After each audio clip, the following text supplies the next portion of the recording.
Olá, pessoal, sejam bem-vindos a mais um Quintas Mais Humanas. Este programa é um programa semanal idealizado pela Converte Pessoas e Resultados, uma consultoria na qual eu, Adriana Praia, e que está aqui comigo a Andresa Grima, somos sócias fundadoras.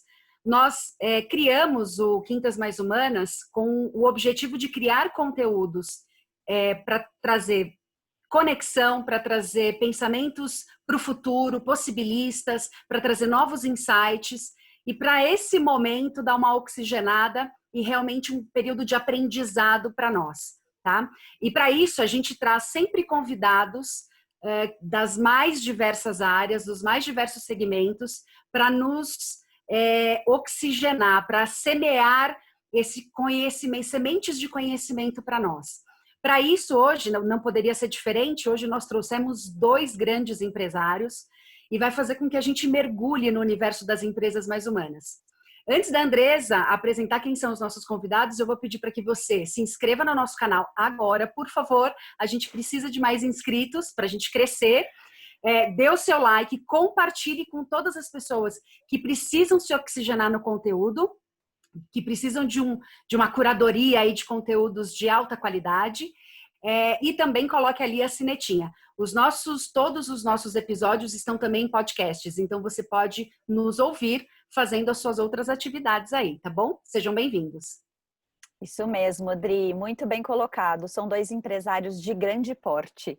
Eu disse que os negócios que eles tocam somados juntos são quase 80 anos de aprendizado, né? E eles não estão chamando eles de velhos, hein? Eles são muito experientes, têm muitas histórias para contar. Nosso primeiro convidado é o Auli De Vito. Ele é empresário, CEO da Brasil Promotion, idealizador e realizador da maior feira de marketing promocional de live marketing do Brasil, é escritor, palestrante, então já viu muita água passar debaixo da ponte. 35 anos à frente dos negócios dele, então acho que tem muito para contar para nós. Nosso segundo convidado, inclusive, já foi palestrante numa das feiras do Auli. O Fábio Madia está há 13 anos como CEO na empresa da família, Madia Mundo Marketing, tá certo? É da família Madia, com mais de quase 40 anos de negócio. Então, também já passou por alguns cisnes negros, segundo Nassim Taleb, tem histórias para contar. Então, é um prazer receber eles dois aqui. Eu acho que é um privilégio, na verdade. Então, vou colocar vocês aqui para dentro, porque eu já quero fazer a primeira pergunta para vocês justamente para ouvir sobre esses desafios, sobre essas tempestades que vocês já passaram na vida de vocês e como é que hoje está sendo... Está sem o áudio, Dre. Exatamente. Aí, vamos lá. Ativar vocês aqui. Aê! Sejam bem-vindos, meninos! Muito obrigado, um prazer enorme estar com vocês e poder trocar algumas ideias aqui. Acho que nós vamos aprender mais do que ensinar alguma coisa com vocês aí. Prazer. Obrigado, meninas. Um prazer, uma honra estar aqui com vocês, estar aqui com esse querido mestre Auli, aqui abaixo da minha tela. É isso aí, Fábio. Muito obrigada por ter aceitado o nosso convite, viu? Imagina. Olha, então, como eu falei, vocês já viveram grandes histórias. A Madia Mundo Marketing se reinventou, inclusive, tá certo, Fábio? Por conta dessas mudanças, desse mundo líquido que a gente vive. A gente estava conversando um pouquinho antes, né? A gente sempre bate um papo antes do nosso encontro e como vocês diversificaram os negócios. O Auli provavelmente já nesse mundo de brindes, promoções, de mercado promocional, eu brinquei com ele, eu falei, os grandes catálogos cheios de fotos de brindes que a gente demorava para escolher, isso já é muito passado. Então, são grandes histórias para contar. Minha primeira pergunta para vocês é exatamente sobre isso, sobre essas tempestades e dificuldades que vocês já passaram, cisnes negros que já viveram.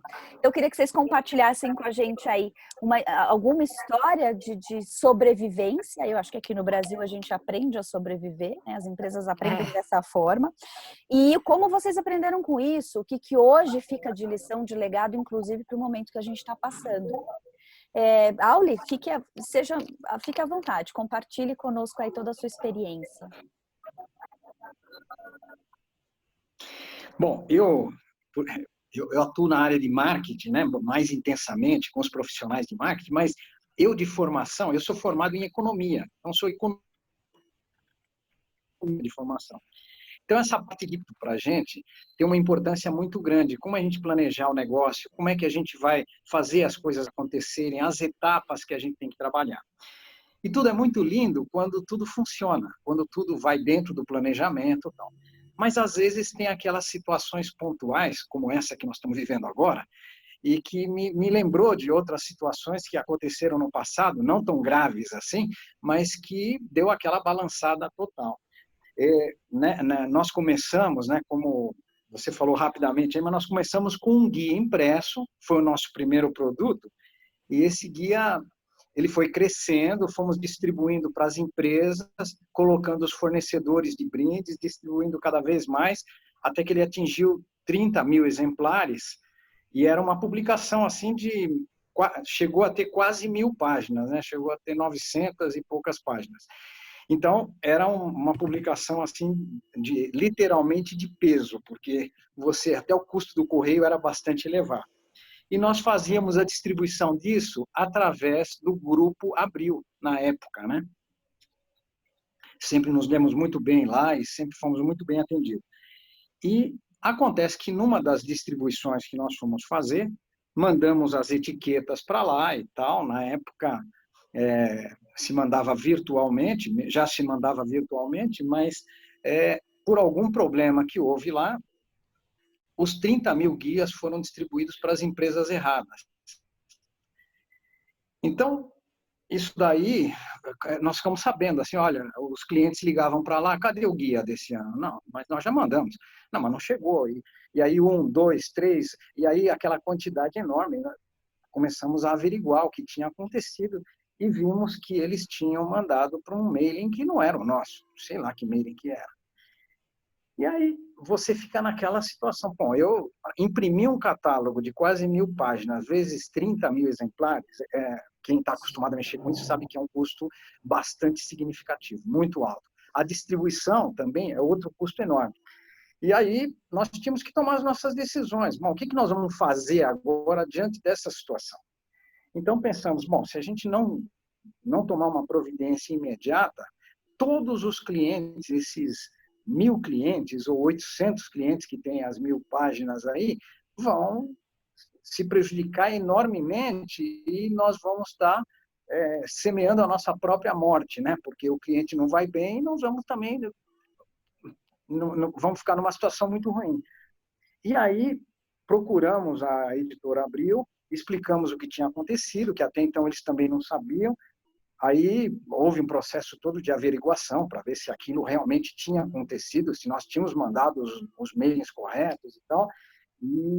E sempre nessas situações, são situações muito tensas, né? E o jovem, ele é mais impulsivo, assim, né? Então, eu na época, evidentemente, era bem mais jovem, mas eu tive que ter muita habilidade para negociar um problema que eu sabia que não era nosso, mas que envolvia um volume muito grande de dinheiro e que alguém teria que comparecer nessa hora para minimizar esse problema. Então, tivemos várias reuniões com a diretoria e, às vezes, eu ia com um outro gerente comigo e ele falava, mas como? Você não se altera?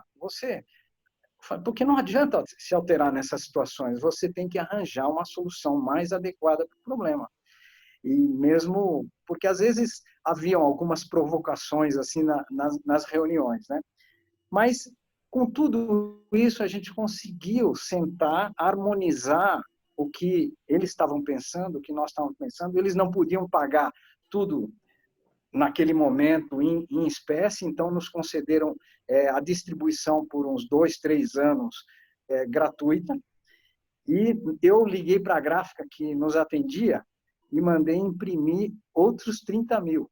Eu falei, olha, você tem uma semana para fazer isso. Naquela época, o prazo mínimo era 15 dias. Eu falei, você tem uma semana e mais. Não sei como vou te pagar. Vou te pagar, mas quando? E você segura aí.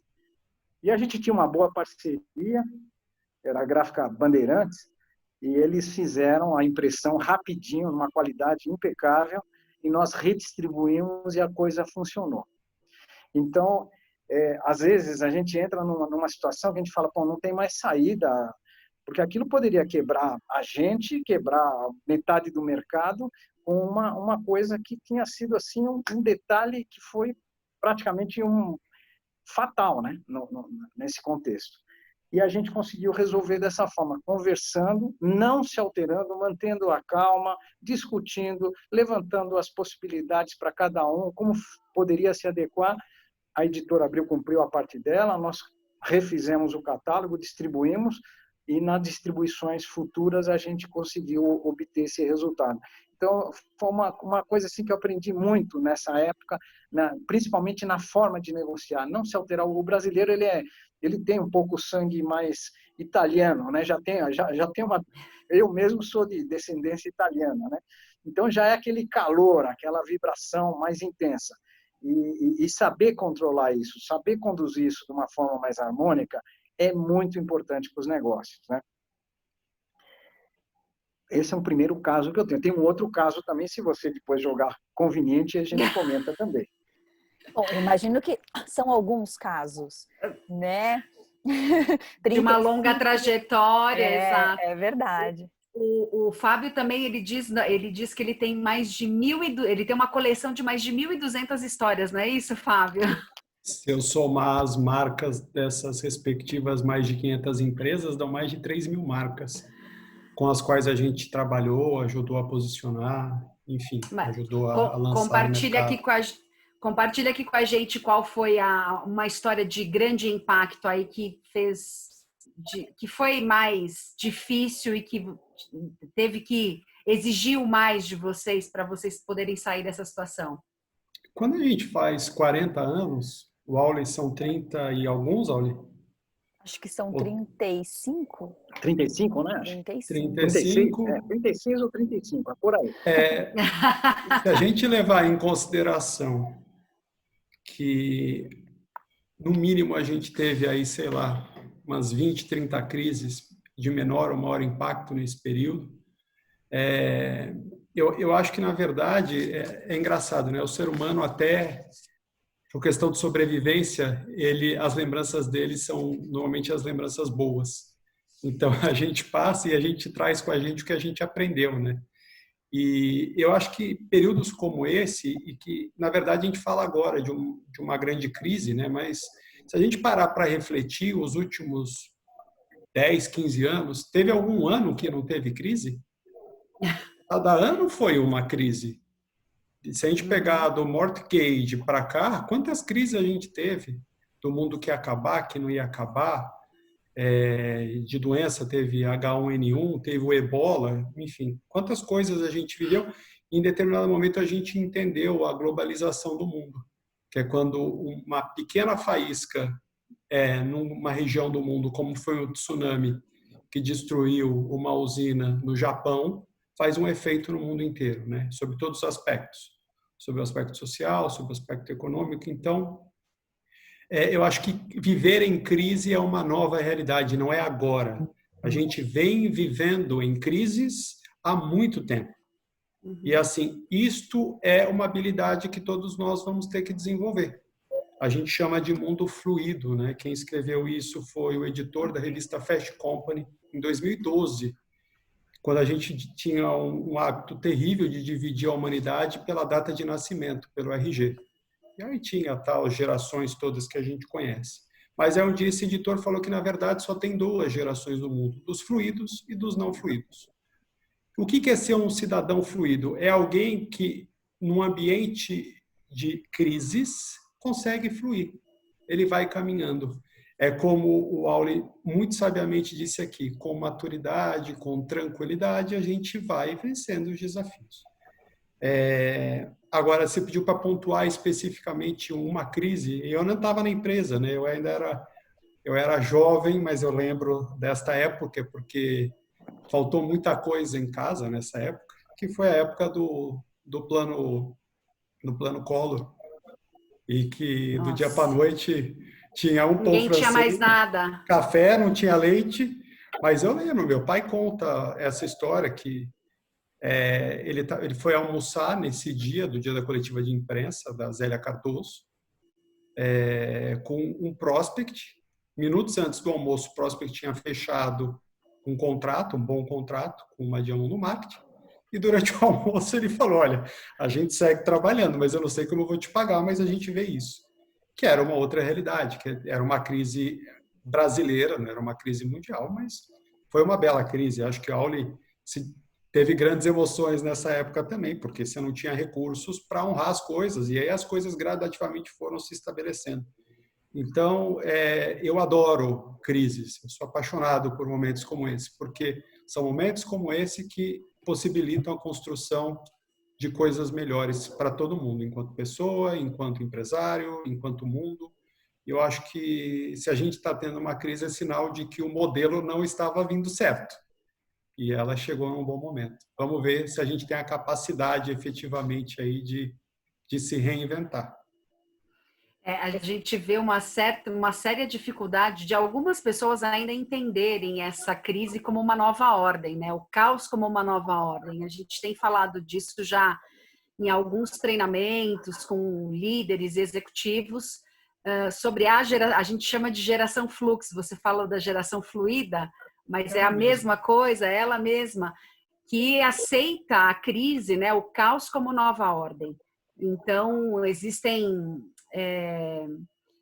eu acho que esse é um momento de fato de você ter uma estrutura de pensamento diferente, e o que o Auli trouxe aqui também, dessas habilidades, o Auli já trouxe aqui algumas habilidades, né, Auli, da forma como você teve que ter paciência para negociar, como você teve que resolver. E aí tem um outro autor que a gente gosta muito, que é o Salim Ismail, que é da Singularity, que ele fala que os profissionais do futuro, eles não vão ter mais uma descrição de cargo, eles vão ter única e exclusivamente como competência resolvedor de problemas. Então, porque é isso, a gente precisa ter essa nova habilidade.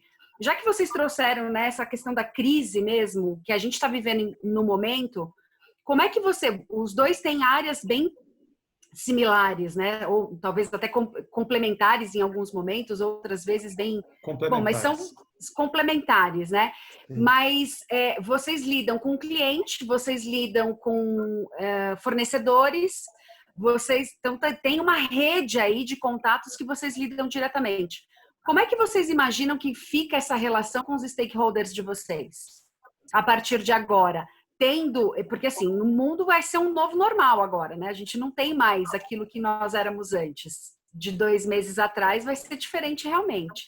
Mas como é que vocês acham o que muda nessa relação? Pode começar agora. Desculpa. Eu não joguei a bola, né? Eu joguei a bola para o alto. Fábio, toca a bola. Vamos lá. Primeiro, se você for analisar as boas cabeças pensantes do mundo, há quem diga que a mudança vai ser total e há quem diga que não vai mudar absolutamente nada. Que no dia seguinte as coisas voltam ao normal porque as pessoas são assim. Elas esquecem do que passou, né? A gente esquece muito rapidamente, né? Até acho que por uma questão de sobrevivência, a gente deixa para trás e a gente tende a querer voltar. É uma característica do comportamento humano, é tentar voltar no que é seguro, no que é estável. Mas, no meu entendimento, no entendimento nosso lá, seguramente é uma mudança que, na verdade, ela não é uma mudança. Na verdade, a gente está vivendo uma aceleração de mudanças que já vinham acontecendo, principalmente pela tecnologia. Esse momento que a gente vive fez com que a gente mudasse comportamentos no nosso dia a dia em relação ao trabalho, em relação à nossa vida pessoal, que envolvem muito a tecnologia. A tecnologia é um facilitador nessa história. E eu costumo brincar, o mercado tem mania de falar das mortes, né? Que o livro vai morrer, que a TV vai morrer, que os guias de promoção vão morrer. E aí a gente entende que, na verdade, nada morre enquanto não surge uma experiência que seja melhor. A única coisa que mata, e se é que mata, porque leva-se anos para morrer numa situação como essa, é uma experiência melhor. Então, se a gente for falar do livro, por exemplo, o livro digital não só não matou o livro impresso, como ele faz a curva de queda. O número de novos leitores em livro digital é menor do que de livros em papel, porque a experiência do papel ainda é muito melhor do que o livro digital. Então, o que a tecnologia está fazendo a forceps nesse momento? A gente está, por exemplo, fazendo uma reunião que a gente faria presencial, eventualmente gravada para uma transmissão, para a gente acessar mais pessoas, mas a gente estaria ali juntos nesse bate-papo gostoso. Então, obrigatoriamente, a gente se vê hoje fazendo isso, esse mesmo bate-papo, a gente está aprendendo a fazê-lo de uma forma virtual. A experiência, ela é melhor? Eu não sei o entendimento de vocês. No meu entendimento, seguramente não é. Mas é o que é viável nesse momento. Então, lá na frente, quando as coisas voltarem, que não tiver mais pandemia, que não tiver mais máscara, a gente vai seguir fazendo tudo pelo virtual? Provavelmente não. Mas a gente vai voltar a fazer tudo presencial? Também, provavelmente não. Então, parte disso a gente vai trazer com a gente. Então, eu acho também, eu não gosto desse termo novo normal, até porque ele é um termo que vem sendo usado há muito tempo e agora ele virou modinha, né? Mas eu acho que a gente não sabe o que vai acontecer passado esse processo. Essa é a grande verdade. E quem disser que sabe, eu acho que está achando que sabe, porque o ser humano é muito mais complexo, a sociedade é muito mais complexa do que coisas exatas. Então, a gente tem que tomar um cuidado. E eu sou um usuário, eu sou um apaixonado por tecnologia. Então, eu me sinto muito confortável em falar isso. Eu acho que a tecnologia é bárbara e ela, de fato, veio para ajudar uma série de coisas. Mas hábitos não se mudam nem só em crises e nem só em dias, meses e anos. Leva-se tempo para que a gente mude nossos hábitos efetivamente. Muito bom. Perfeito. Agora a bola está contigo, Auli. É isso aí. Olha, assim, eu vou retratar mais ou menos como que a gente conduziu essas relações com os funcionários, com essas mudanças e com os nossos fornecedores e com os nossos clientes, né?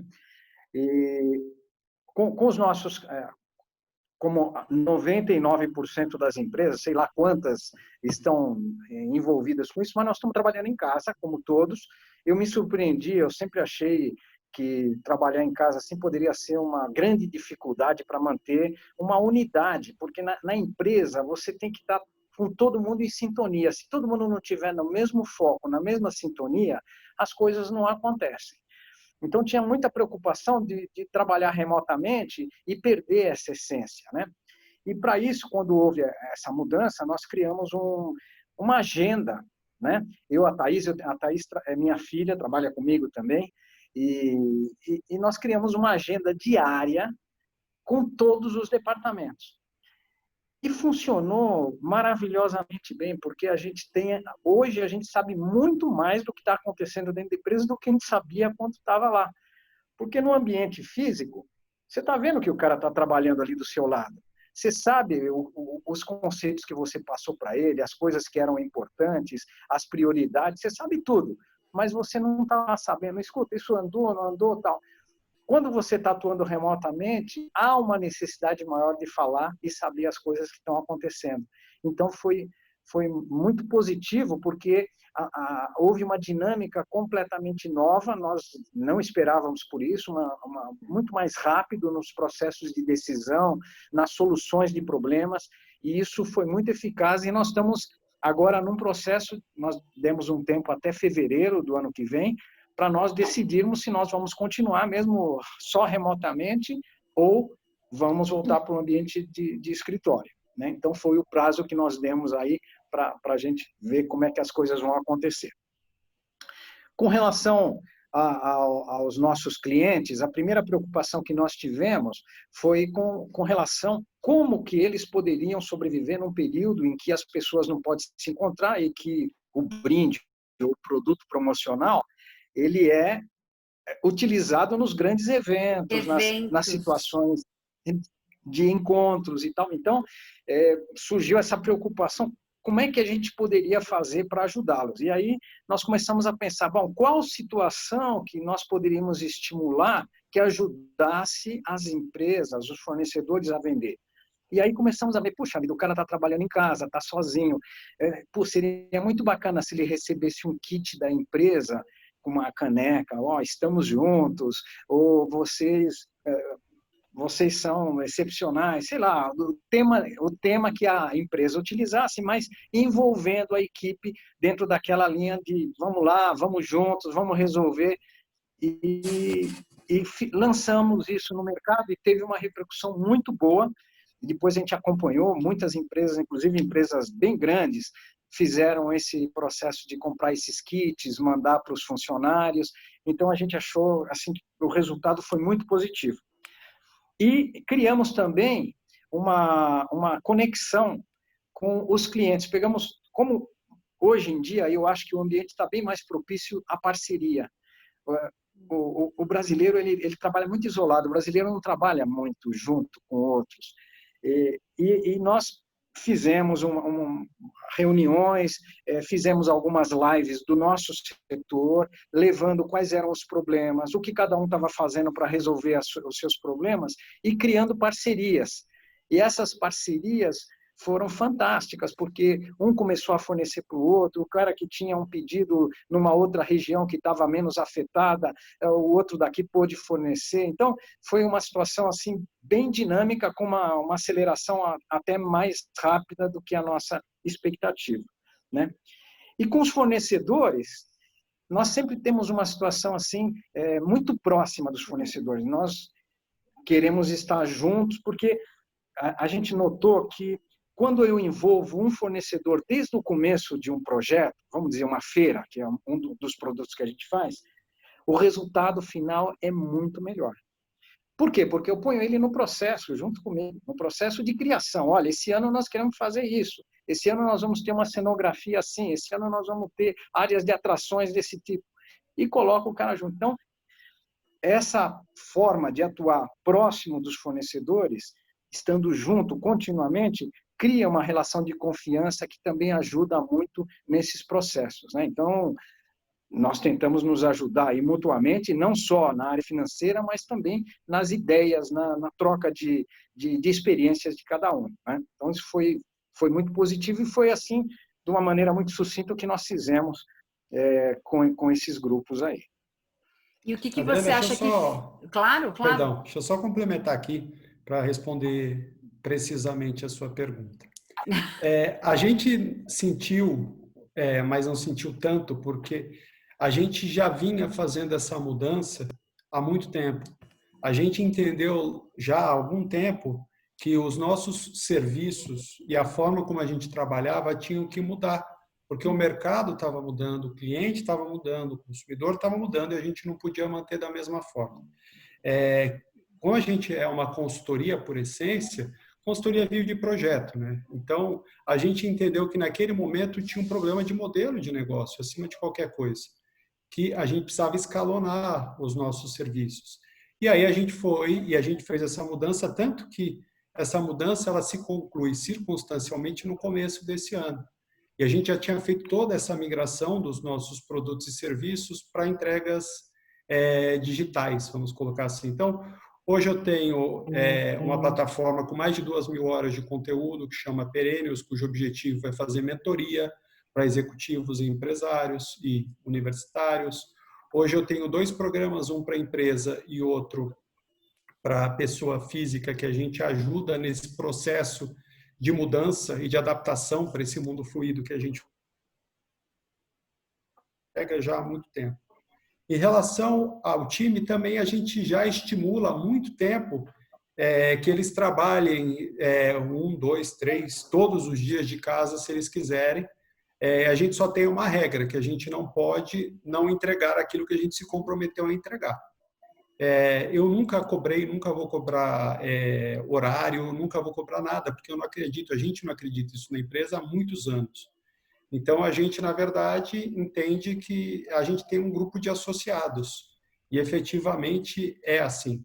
E tanto que a gente estimula para que os nossos funcionários, inclusive, se quiserem prestar serviços para outras empresas, que o façam, porque através disso é que vem a experiência. Então, eu acabei não abordando por esquecimento meu, porque é uma coisa que a gente já faz há muito tempo, não é uma mudança que veio por causa do coronavírus. Do Covid. Isso, a gente já vem fazendo isso há bastante tempo. Eu acho Muito que bacana. talvez algumas empresas pensavam que isso era um privilégio só de alguns modelos de negócios, né, Fábio? Então, tipo startup. Startups Isso. trabalham assim, consultorias, porque são associados, então isso é um privilégio de um pequeno nicho de negócios. De fato, com essa necessidade que as empresas estão vivendo hoje, a gente está aprendendo, né, a história, está aprendendo a nadar pulando na piscina mesmo, morrendo afogado e errando, né? Alguns que entenderam assim, não, olha, deu o primeiro dia, daqui 15, 20 dias a gente volta a ter contato com as pessoas, deixem elas ter liberdade. Outros fizeram uma agenda como o Auli, seguindo. O importante é proximidade e presença. A gente sabia que a gente precisava estar perto das pessoas. E é uma quebra de paradigmas, né, Auli? Como alguns empresários ainda acham que precisam estar na ponta da mesa para observar quem está chegando, quem não está chegando. A gente vive isso com alguns clientes. Até era uma pergunta que eu ia te fazer, Fábio, porque nesse seu trabalho de mentoria e de consultoria, neste momento, o que os seus clientes estão mais te perguntando, né? Estão mais te pedindo ajuda, não só em relação à equipe, porque eu sei que a tua mentoria vai além. É o que a gente brincou, né? O Fábio falou muito bem. Nós, como Converte, cuidamos da porta para dentro, e o Fábio ajuda esse consultor, esse empresário a cuidar da porta para fora. Então, fica aí a dica, viu, Fábio? Da gente fazer uma parceria, por que não? Não é verdade? Claro. Poxa vida. O mundo novo é feito de parcerias, como bem disse a Auli. O Auli bem disse isso, que cultura foi de fantástico. contribuição injetada na veia, a gente está vivendo agora. E a minha curiosidade era isso, né? Quais estão sendo os principais temores desses empresários, seus clientes, qual é o principal medo que eles, ou perguntas que eles estão te fazendo por não saber o que vai acontecer? Na verdade, são dois pontos. O primeiro acontecer.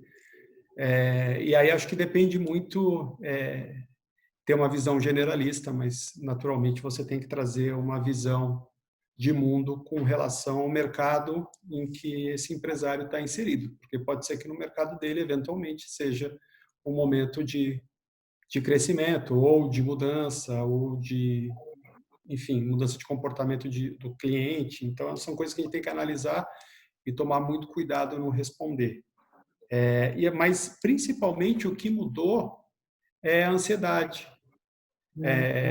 Então eles estão mais ansiosos em relação a tudo. Então as nossas entregas, está tudo dentro do prazo, está tudo caminhando, mas as ansiedades naturalmente ficam maiores. Então aí entra o que o Auli falou lá no comecinho da maturidade, de saber conduzir isso de uma forma bacana, porque também eu tenho um limite para acelerar os processos, porque senão eu comprometo a qualidade da entrega. Então tem que lidar com muita calma, porque se você sai desenfreadamente retroalimentando essa ansiedade, aí as duas pontas tendem a ficar malucas com esse processo, porque é muita dúvida, muita ansiedade, muito medo, claro, eles estão olhando para frente, eles não enxergam nada, estão vendo, a grande maioria deles, o seu faturamento em queda considerável, de altíssimo impacto, estão preocupadíssimos com o fluxo de caixa. Então, você tem que, com muito cuidado, conduzir eles com uma visão de curto, médio e longo prazo. Maravilha. Auli, deixa eu só fazer uma pergunta específica para você. No universo de live marketing, né, que você navega aí já há muitos anos, quando você trouxe aí a questão dos eventos, né? Que hoje eles estão parados e a gente não tem perspectiva de quando eles voltam a acontecer. Você fez uma projeção para a tua empresa para ver se a partir de fevereiro como é que vocês vão atuar, né? Mas o que você acredita? Assim, eu não sei se vocês já pensaram nisso, né? Porque a gente está num processo de reinvenção. Então, cada um aqui reinventando produtos novos, serviços novos. O Fábio também trouxe isso, que ele já está nesse processo, independente do Covid, de digitalizar, de trazer a tecnologia para as soluções dele. Mas como é que vai ser esse universo de live marketing e de eventos depois desse momento porque a gente se viu numa situação extremamente vulnerável. O Covid não vai embora, ele vai permanecer. A gente é que vai estar mais forte, talvez com uma vacina, alguma coisa assim. Mas a gente ainda vai demorar um pouquinho para... O que muda a partir de agora nesse contexto? Olha, eu vou começar falando sobre feiras, porque é uma área que a gente atua, né? Então fica mais fácil a gente estar inserido no contexto no dia a dia. No nosso caso, nós fizemos uma transferência da data da feira, porque ela acontece normalmente em agosto, nós transferimos para outubro, então a gente tem ainda uma expectativa que consigamos atuar em outubro. Isso é uma expectativa, não sabemos se será realidade ou não, poderá acontecer ou não, mas nós tomamos essa medida. Agora, o que a gente tem notado é que as feiras vão se tornar feiras híbridas, não dá mais para ser só físico, vai ser físico e virtual ao mesmo tempo. Então, nós já contratamos uma empresa que já está desenvolvendo um produto que vai permitir fazer a apresentação das nossas feiras virtualmente também, junto com a apresentação física. E vamos ter que tomar todos os cuidados que os protocolos determinam, né, da área médica, aí, que determinam, e a gente vai cumprir isso adequadamente. Mas a principal mudança é que eu acho que essa área virtual, que era assim, muito esporádico, né, agora vai se tornar uma ferramenta de uso frequente para todos os promotores, de uma maneira geral. E até poderá acontecer de ter alguns eventos que sejam unicamente virtuais, né? Eu acho que, dependendo de como isso funcionar ou das soluções que forem encontradas, isso poderá até gerar alguns eventos que sejam apenas virtuais, né? E você tinha me perguntado, bom, do setor de live marketing, eu acredito assim, minha visão, isso aí eu não li em lugar nenhum, então, por favor, vocês deem um desconto e considerem apenas uma ótica pessoal. Eu acredito que esse segundo semestre, o que aconteceu, as empresas fizeram previsões de verba para esse ano, né, para investimentos na área de live marketing, na área de comunicação, enfim, em todas as áreas aí de comunicação com o mercado. E o que aconteceu, né? Esse grande impacto que houve, lógico, isso daí afetou as verbas das empresas, porque se não há receita, a empresa não vai continuar com os mesmos investimentos que ela estava fazendo. Ela vai reduzir esses investimentos. Mas o segundo semestre, eu acredito, e como falei, é uma percepção pessoal, todo mundo vai sair precisando vender. Ninguém vai estar numa situação confortável. Olha, não, vamos pensar nisso ano que vem. Não. As pessoas vão precisar vender imediatamente, vão precisar fazer as coisas acontecerem, vão precisar motivar suas equipes, vão precisar botar a boca no trombone para fazer, vão ter os incentivos, as promoções, né? Minha filha estava comentando que agora ela só compra como é que chama esse produto feito de avelã? Como é que chama essa pastinha feita de avelã? Nutella. Nutella. Ela é fanática por Nutella. E ela falou, agora, pai, eu só compro essa Nutella que vem numa caneca. Tem uma canequinha lá, já tem uma coleção de caneca. Eu achei engraçado porque é uma promoção, é alguma coisa que alguém está fazendo nesse período, ela deixou a marca tradicional dela e está usando esse novo produto. Então, eu acho que as coisas deverão acontecer um pouco intensamente nesse segundo semestre. Não estou falando que isso vai se projetar para o ano que vem, porque aí virão os reflexos desse ano nas projeções do ano que vem. Mas nesses 6 meses seguintes, eu acredito que haverá muitas ações ligadas a live marketing, muitas ações de promoção, muita coisa vai acontecer nesse segundo semestre. Muito Eu tinha bom. até uma pergunta para o Fábio, né, aproveitando o rastro aí da fala do Auli, você é um cara super antenado no que está acontecendo no mercado, tecnologia, enfim, é o que você falou, eu gosto disso e você é consultado por isso, né? A gente, como consultor, tem que estar sempre um pouquinho na frente. Qual que é a tua aposta, Fábio, nesse sentido, nesses ramos de negócios que você fala, cara, isso está aquecido, isso é uma boa, aqui é um ambiente que dá um plantio bom. Este caminho, essas linhas aqui estão fadadas a morrer rapidamente, porque novas experiências melhores vão aparecer, né? Aproveitando um pouquinho do que você falou, que fez todo sentido. Qual que é a tua aposta? Bom, infelizmente eu acho que tem mercados que vão sofrer muito, que é muito mais do que fazer uma migração de um ambiente para o outro, eles têm que repensar completamente o negócio. Aviação, vai fazer como? Turismo, vai fazer como? Hotelaria. São mercados que, infelizmente, acabam sofrendo mais. Todos esses mercados de presenciais, né? Eu tenho com um cunhado querido, o Alê, que ele é produtor de músicos, do Alexandre Pires neste momento, mas ele já foi do Fábio Júnior, enfim. Shows. Quando a gente vai voltar a ter shows? Porque só de live patrocinada, cantor não vive, a equipe não vive, o processo não se paga. E aí é interessante, né? Porque eu concordo com o Auli que a gente deve ter um segundo semestre mais aquecido. A questão é quais são os novos protocolos e se dentro desses protocolos o modelo de negócio é sustentável. Cinema a gente sabe que o pseudo paga cinema é a pipoca, né? Como a gente brinca. Imagine voltar no cinema, uma cadeira sim, duas não, uma sim, duas não, ou seja, você tem 33% de ocupação de uma sala.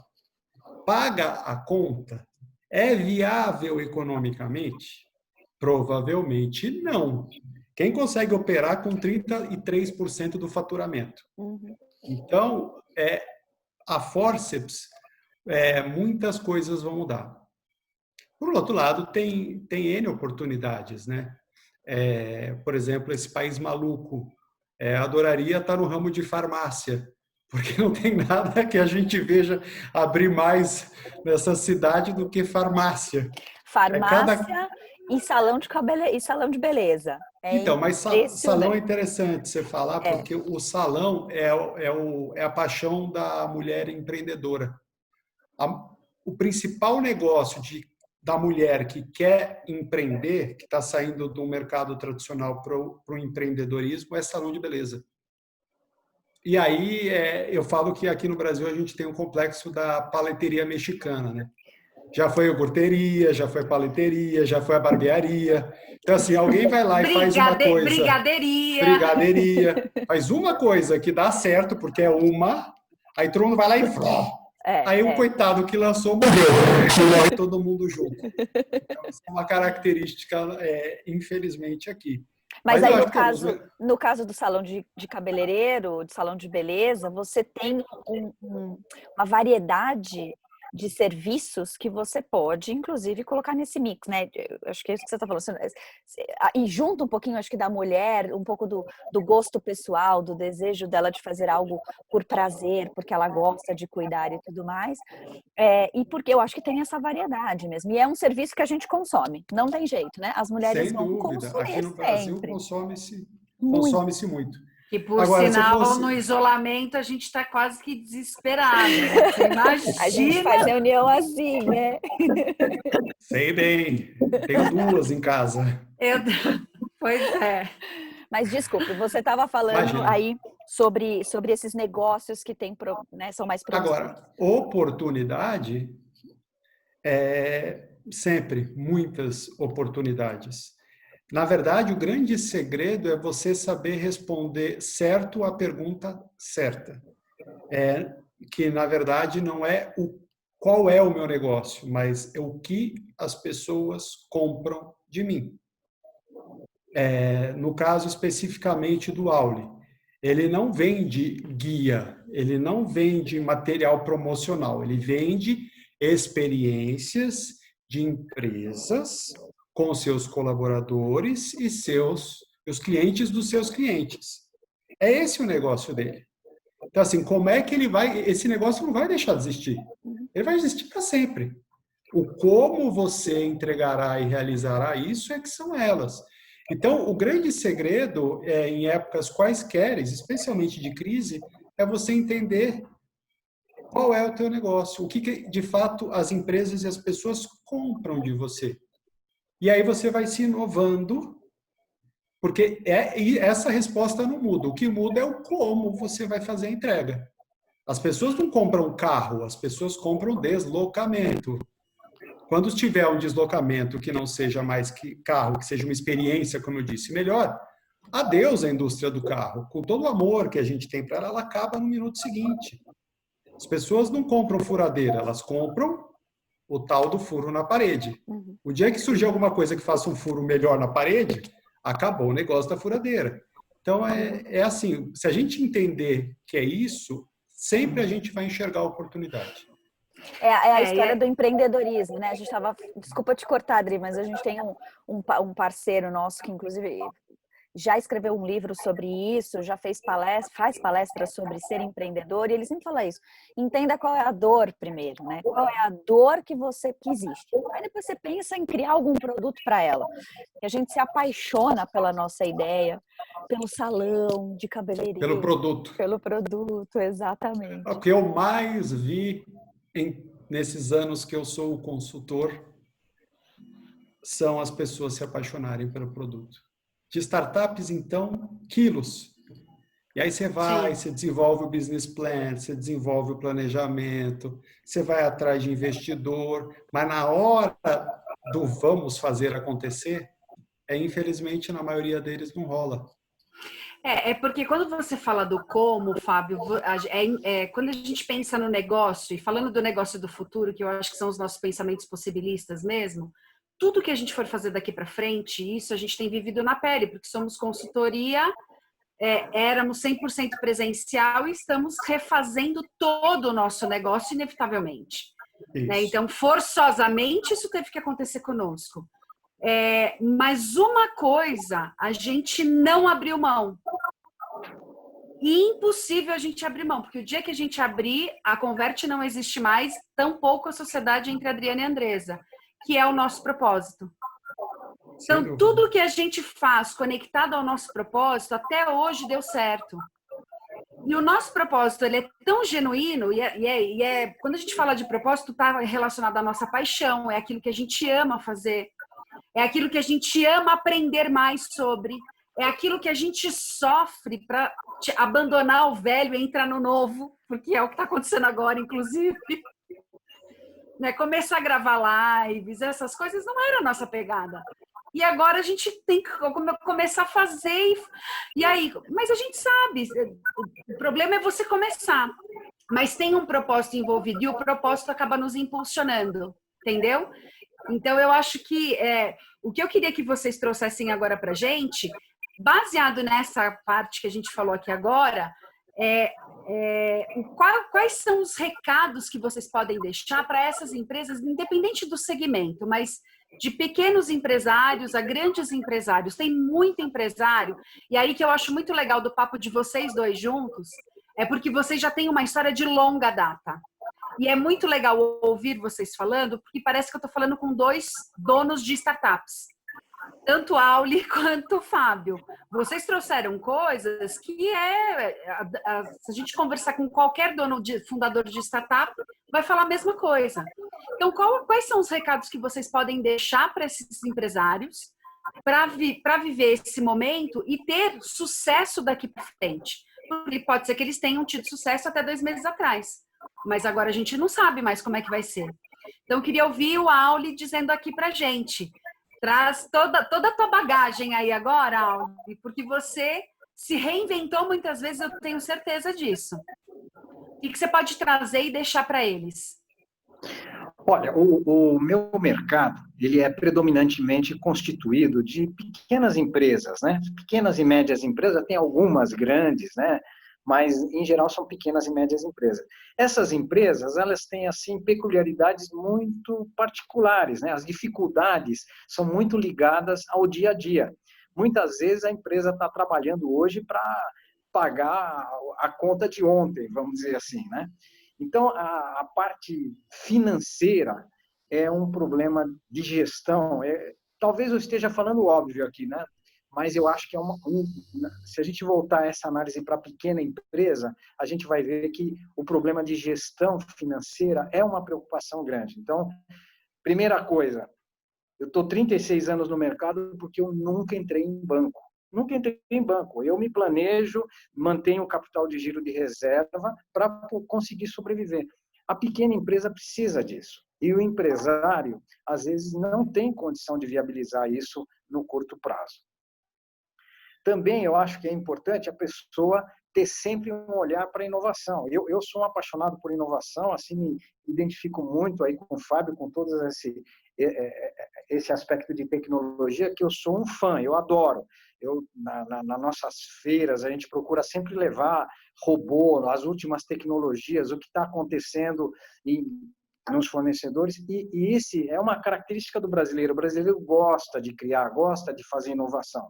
Nós tivemos até agora, até essa situação de pandemia, uma situação de dólar muito favorável para importar produtos da China. E agora está abrindo uma janela de oportunidade. Essa janela de oportunidade está possibilitando que, com essa diferença do dólar, comece a se produzir novamente, como foi no passado aqui. Nós tínhamos muitos fornecedores aqui no Brasil que acabaram fechando porque a concorrência internacional acabou esmagando as oportunidades dela atuar no mercado. Essa janela está abrindo de novo. Nós vamos ter a oportunidade de criar produtos nacionais, fazer parcerias nacionais. Estou falando do pequeno empresário, tá? Então, eu acredito que essas oportunidades estarão aí nos próximos anos e a gente tem que aproveitar para também fazer os nossos negócios. Inclusive, hoje de manhã eu estava conversando com um cliente que importava produtos e agora está exportando. Então, ele é do ramo de joalheria e faz esses produtos visando também esses prêmios corporativos de 25 anos, 30 anos, 50 anos de trabalho do funcionário na empresa ou outras premiações. E o negócio está tão atraente que ele está exportando, agora fez o primeiro pedidinho já em plena pandemia para a Suíça, exportando para a Suíça. E que fizeram uma cotação na China e no Brasil e conseguiram exportar isso daí para lá. Então, eu vejo assim oportunidades que estão surgindo e que a gente tem que também olhar para isso, sabe? Não é só ver o lado negativo. Eu acho que tem muita oportunidade que está surgindo, muita coisa que pode ser feita nesse sentido. Sensacional, muito bom. E você, Fábio? Vamos lá.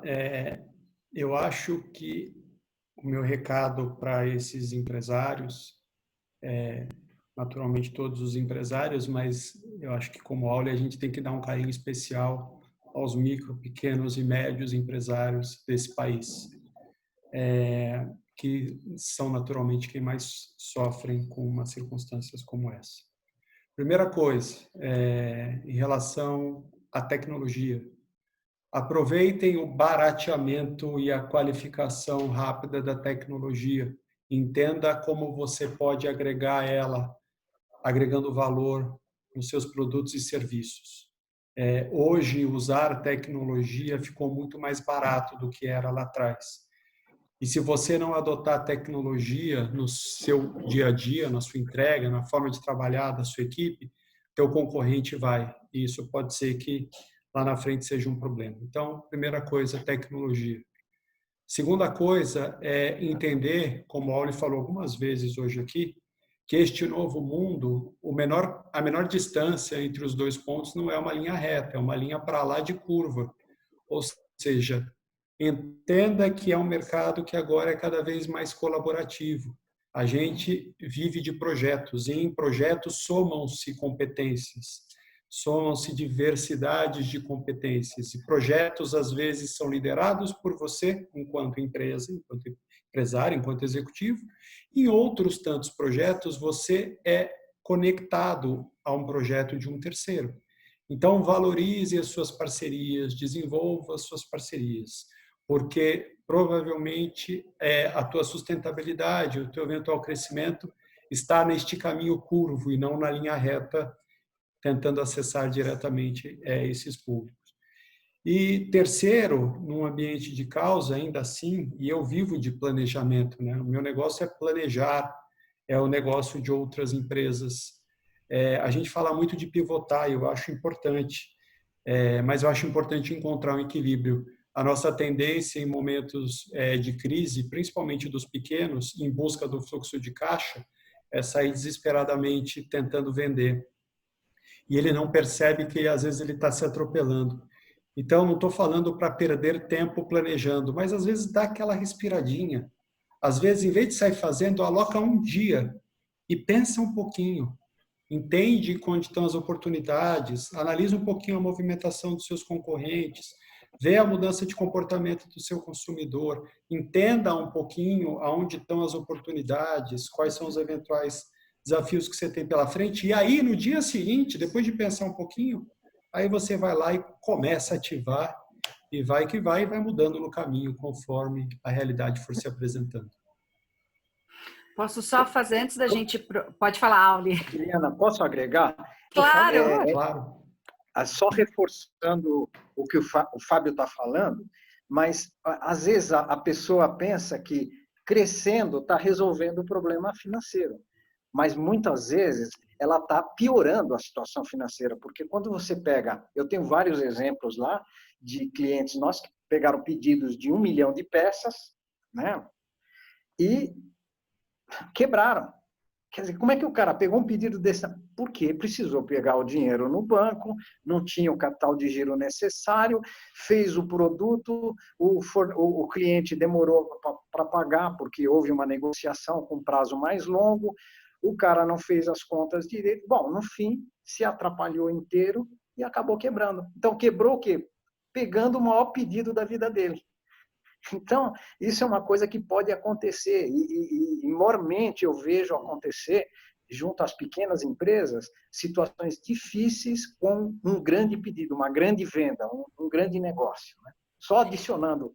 E talvez nesse momento valha mais a pena, ao invés de ele pegar empréstimo no banco, é fazer uma parceria com alguém que tenha uma estrutura já pronta para fazer essa entrega compartilhada. Você não vai ganhar 100% do que você ganharia, mas você pode ganhar 50% ou não ganhar nada, ou até quebrar nesse caso, como você está falando, né? Muito bacana isso. Eu queria só deixar um pedido final aqui, Adriana, junto com essa minha recomendação.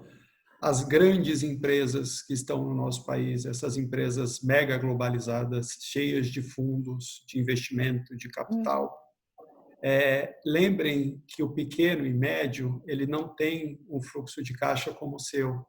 Então, entendam que, nesse momento, pagar eles em 180 dias, da forma como se é feito, não vai viável.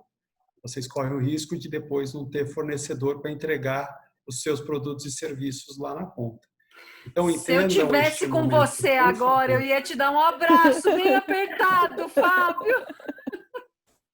Porque a gente já viveu isso na pele. E vive, né? Até recentemente. Sensacional, né? Recentemente. Sensacional. Mas é ótima dica. A gente recentemente, aí no meio desse caos todo, a gente conseguiu fechar alguns projetos, né? E empresas estão flexibilizando. Olha, eu vou acelerar o seu processo de homologação. Em um dia a gente homologou, a gente cadastrou, fez tudo. Fechamos aí, sei lá, dia 15, ela falou, eu tenho que receber a nota até dia 20, porque isso faz parte do fluxo. Sim, okay. Corre aí, depois a gente acelera o contrato, mas eu quero emitir no dia 20 para poder te pagar ainda em 10 dias. Eu queria... Parabéns à empresa. Eu sei que vocês não querem falar o nome, mas vamos dar o parabéns. Muito legal, mas é muito legal isso, porque assim, você vê a preocupação, é uma multinacional, uma empresa italiana, grande, inclusive. E super preocupado nessa relação. Em contrapartida, tem uma nacional grandiosíssima e que fez isso, 90 dias e assim, tudo bagunçado. A gente manda tudo certinho, bagunça tudo, lá não foi informação. Enfim, tem de tudo, mas eu acho que o recado é super pertinente. Né? Eu acho que a gente precisa... Isso talvez seja um ganho da pandemia, né? Desse momento que nós estamos vivendo. Desse momento de contribuição, é da gente também refletir esse bem que nós precisamos fazer para as pessoas, né? De pensar no pequeno. A gente logo no começo falou, não compra dos mercados grandes, compra do mercadinho de bairro. A gente já começou a falar, a gente falou isso em alguns outros encontros também. Eu até ia perguntar para vocês, que vocês deixaram um recado do que se fazer, e eu ia perguntar o que não fazer. Você já falou, Fábio, e você, Auli, também acabou dizendo já. Vocês pegaram aqui, ó, da minha cabeça e já colocaram. Eu falei, qual é o recado para esses caras não fazerem? Então, não pega um pedido para te quebrar, né? Vai com calma. Vai com calma. A gente tem uma pergunta final para vocês, porque o papo tá tão gostoso e a gente já fez 1 hora de conversa. E tá uma delícia mesmo. Aprendendo muito com vocês. Mas a nossa pergunta final para vocês é o seguinte: Auli, para você, o que é ser mais humano? É uma pergunta difícil, hein? Essa, de todas que vocês fizeram, essa é a mais difícil. Mas eu acho que ser mais humano é quando eu troco o eu pelo nós. Quando eu começo a aplicar isso na minha vida, isso adquire uma outra conotação. Né? Quando eu estou pensando só em mim, só no que eu vou ganhar, só como é que eu vou conduzir meus negócios, não estou olhando para o restante, isso não é ser humano. Isso não é estar vivendo em sociedade. Isso não é ter uma consciência coletiva. Então, eu acho que a gente tem que olhar o conjunto. Nós não somos uma ilha. Nós somos parte de uma sociedade, nós trabalhamos dentro dessa sociedade, oferecemos nossas especialidades dentro dessa sociedade e temos que pensar no conjunto. Não dá mais para fechar os olhos. E eu acho que os países que têm as situações assim mais desequilibradas, né, que são os países em desenvolvimento ou os países mais pobres, tem que pensar nisso, no coletivo, né? Tem que ter uma visão. A gente viu aí vários gestos generosos de empresa doando montantes expressivos em alimentos, em cestas, etc. Mas isso não tem que ser numa situação de exceção. Nós temos que resolver esse problema de desequilíbrio do nosso país, nós temos que pensar no conjunto, que todos, se isso estiver melhor, para aquele cara mais humilde, isso vai estar melhor para todos. Não dá para pensar mais isoladamente, não dá para você ter uma visão egoística mais. Isso não está cabendo mais no momento atual e não vai caber mais no futuro do Brasil. Isso em outros países já em muitos aspectos foram superados, mas aqui no Brasil é uma coisa que me incomoda muito e eu acho que precisa haver uma reflexão dos empresários, daqueles que decidem em nome dos outros, pelo bem comum. Perfeito, muito bom. Obrigada. E para você, Fábio, quer ser mais humano? Eu acho que ser mais humano é só o que restará aos seres humanos. Porque com o avanço brutal da tecnologia, você citou o fundador da Singularity. Para quem não sabe o que é singularidade, é quando o conhecimento da tecnologia, do robô, da máquina, supera o conhecimento do ser humano. E a gente está muito próximo desse dia. Então, em determinado momento, a tecnologia vai resolver tudo e ela vai se bastar. Pode ser que leve 100 anos, mas isso vai acontecer. E aí a tal da renda mínima que a gente fala, que principalmente hoje nos países mais evoluídos já se fala da garantia de uma renda mínima, o meu entendimento é o que vai acontecer, porque é uma ciência exata. Se o ser humano não atrapalhar, as coisas vão seguir e vão fluir e vão crescer e a gente vai viver bem. Então, o que vai sobrar para a gente é exatamente ser humano. É a capacidade de olhar ao próximo com amor, com respeito, com empatia, de entender efetivamente que ninguém veio para cá a passeio. A gente está aqui para construir e se somar com outras pessoas, que ninguém se basta nessa humanidade, que nós só somos nós quando nós somos um coletivo, né? Uma somatória. Então, eu acho que o ser humano é a palavra que se usa bastante hoje, mas eu acho que ela é a melhor palavra que tangibiliza isso, que é a empatia, que vai ser o momento onde a gente conseguir, de fato, se colocar na posição do outro de uma forma verdadeira. Então, acho que é isso que vai sobrar para a gente. Muito bom. Prova disso tudo é o que a gente está fazendo aqui, né? De forma cooperada, contributiva. A gente não se conhecia, os contatos, as conexões nos levaram até vocês e apostaram. Vamos lá, vamos conversar com essas duas moças aí. A gente não sabe nem quem elas são, mas a gente está confiando que quem indicou deve ser coisa boa. E olha qual é o saldo? Sinergia. Não, e quanta sinergia, impressionante. Eu tô saindo daqui assim, olha, eu quero que vocês sejam os nossos mentores também. A gente precisa conversar mais, falar mais, trocar mais, porque... Ai, que graça! Olha quem quis participar aqui, ó. É o Bruce. É o Bruce! Bem-vindo! Ó, a orelhinha dele levantou quando a gente... Mas eu acho que bom, foi uma delícia o papo, mas assim, o Auli falou, olha, a gente acho que vai ganhar mais, acho que o ganho, a gente está saindo daqui, não na nossa conta bancária, porque a gente precisa também se desconectar um pouco disso, as riquezas estão em outros lugares, né? Eu acho que esse momento também está trazendo isso para nós. Mas eu realmente estou saindo desse bate-papo mais rico. Eu quero agradecer muito, foi delicioso falar com vocês. Ficaria aqui fácil mais 1 hora, a gente batendo mó papão, porque tem muita sinergia aqui, viu? Obrigada pela participação de vocês. Muito obrigada. Obrigado a vocês pelo convite, né? Não sei se estou me antecedendo aí, mas obrigado a vocês pelo convite. Para mim também foi um privilégio estar com vocês e com o Fábio aqui, também adicionando aí muita coisa interessante para a gente, né?